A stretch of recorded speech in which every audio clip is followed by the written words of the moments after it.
Júlio César foi uma figura colossal que se destacou na sua época e ainda projeta sua sombra sobre os nossos tempos. No entanto, como frequentemente acontece com esses titãs do passado, suas vidas muitas vezes são resumidas em um único episódio.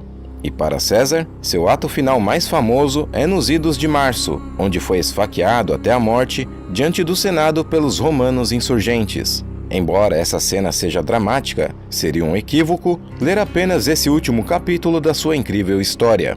Na verdade, assim como Alexandre o Grande, ele tinha uma longa história de enganar a morte. E hoje veremos como Júlio César fez isso. César nasceu no ano 100 a.C., no último século da República Romana, e esses tempos eram conturbados.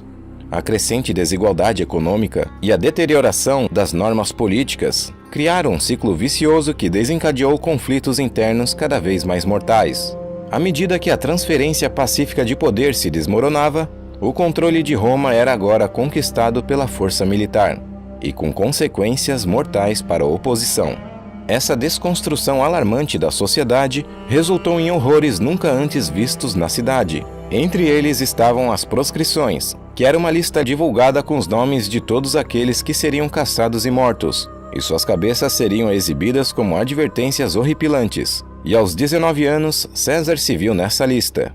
Embora de pouca relevância política na época, ele era sobrinho de Caio Mário e havia se casado com a filha do cônsul Lúcio Cornélio Cinna. Ambas as conexões o colocaram no lado oposto a Sulla, que havia acabado de tomar Roma com suas legiões. Como parte da reorganização do poder pelo regime, o ditador ordenou que o jovem Júlio César se divorciasse de sua esposa, uma ordem que ele se recusou a cumprir. Então avisos foram emitidos para sua prisão, e ele foi forçado a fugir para o campo. Com uma recompensa por sua cabeça, César se tornou um fugitivo, evitando patrulhas e qualquer um que pudesse traí-lo. Como se as coisas não estivessem ruins o suficiente, ele aparentemente contraiu malária e foi detido por um grupo de soldados enquanto se movia entre os esconderijos. Felizmente, ele conseguiu subornar os soldados, mas isso custou quase todo o seu dinheiro. Eventualmente, a perseguição afrouxou quando César foi perdoado graças às intervenções de sua mãe e ao lobby de outras figuras influentes. E essa foi a primeira de muitas ocasiões em que a sorte parece tê-lo salvado. Após o seu perdão político, César conseguiu retomar a sua carreira pública ingressando no exército. Ele foi para o leste para servir na equipe de Marco Minúcio Termo, governador da Ásia. As forças romanas estavam ocupadas suprimindo várias cidades que haviam participado recentemente das guerras mitridáticas. Suas operações os levaram à cidade de Mitilene, que foi sitiada e eventualmente tomada de assalto. Ao que parece, durante a luta, o jovem César se destacou de tal forma que ganhou a coroa cívica, uma das maiores honrarias de Roma por bravura. Essa condecoração cobiçada era concedida àqueles que arriscavam suas vidas para salvar a de outro soldado. De acordo com as memórias de Massúrio Sabino, essa honra exigia especificamente que o indivíduo não apenas salvasse um cidadão, mas também matasse o inimigo que os ameaçava e também teriam que manter a sua posição sem recuar. Podemos então concluir que César enfrentou a morte de frente e não recuou. Com essa conquista em seu currículo, César retornou a Roma em 78 a.C. Ele seguiu um caminho político convencional e mergulhou nos tribunais romanos, ganhando experiência, exposição e reputação. Após vários anos exercendo estas atividades, ele se aventurou ao leste no ano de 75 a.C. para continuar sua educação nas grandes escolas de filosofia e retórica. No entanto, durante a viagem, seu navio foi interceptado por piratas na costa da Ásia Menor, e ele foi capturado. Quando exigiram 20 talentos de prata para sua libertação, ele simplesmente riu gabando-se de que valia muito mais do que isso, e sugeriu que exigissem 50 talentos ao invés disso. Mensageiros então foram enviados para arrecadar o dinheiro, deixando César com seus ferozes sequestradores por 38 dias. Segundo Plutarco, ele os desprezava tanto que eles eram tratados mais como sua guarda pessoal do que como carcereiros. Quando ele dormia, ordenava que ficassem quietos, e quando eles se exercitavam, ele competia com eles sem grande preocupação. Quando ele escrevia e lia poesias para eles por tédio, zombava daqueles que não apreciavam a poesia como bárbaros e letrados. E quando todos riam, ele fazia ameaças constantes de crucificá-los. Assim que o resgate foi pago, César se apressou para a cidade de Mileto, reuniu uma pequena frota de navios que ele mesmo liderou e foi diretamente à base dos piratas. Os piratas, por sua vez, ficaram chocados, para dizer o mínimo. Os sequestradores foram capturados, juntamente com seu tesouro e o resgate que César havia pago recentemente. Fiel à sua promessa, César eventualmente os crucificou, embora haja algumas fontes que dizem que ele os degolou. Seu destemor, determinação e desejo de vingança mais uma vez o guiou por uma situação que poderia facilmente tê-lo levado à morte.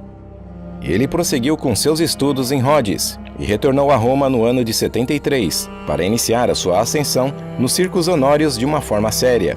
Em rápida sucessão, ele obteve os seguintes cargos: pontífice, tribuno militar, questor, curador da Via Ápia, edil, pontífice máximo, pretor e finalmente propretor, onde conquistou um triunfo enquanto lutava em Hispânia Ulterior.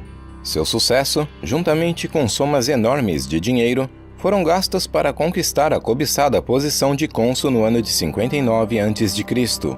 A eleição era de tamanha importância que César até mesmo abriu mão de celebrar o seu triunfo para concorrer. Nesse ponto, ele também forjou uma aliança política com Pompeu e Marco Crasso, que ficou conhecida hoje como o Primeiro Triunvirato. Junto, os três foram capazes de avançar grande parte de suas agendas diante da oposição senatorial, embora suas táticas autoritárias tenham lhes rendido inimigos. Enquanto era cônsul, César assegurou sua posição nas províncias do norte da Itália e do sul da Gália. Logo em seguida foram 8 anos de campanhas árduas, conhecida como as Guerras Gálicas. Tudo começou quando César se envolveu na Gália sob pretexto de ajudar as tribos aliadas e manter a paz. No entanto, cada conflito ampliou o escopo da sua campanha e criou mais oportunidades para ele encontrar motivos para travar mais batalhas. Em essência, César havia voluntariamente se envolvido nas areias movediças dos assuntos gauleses e aproveitou todas as oportunidades para se envolver ainda mais.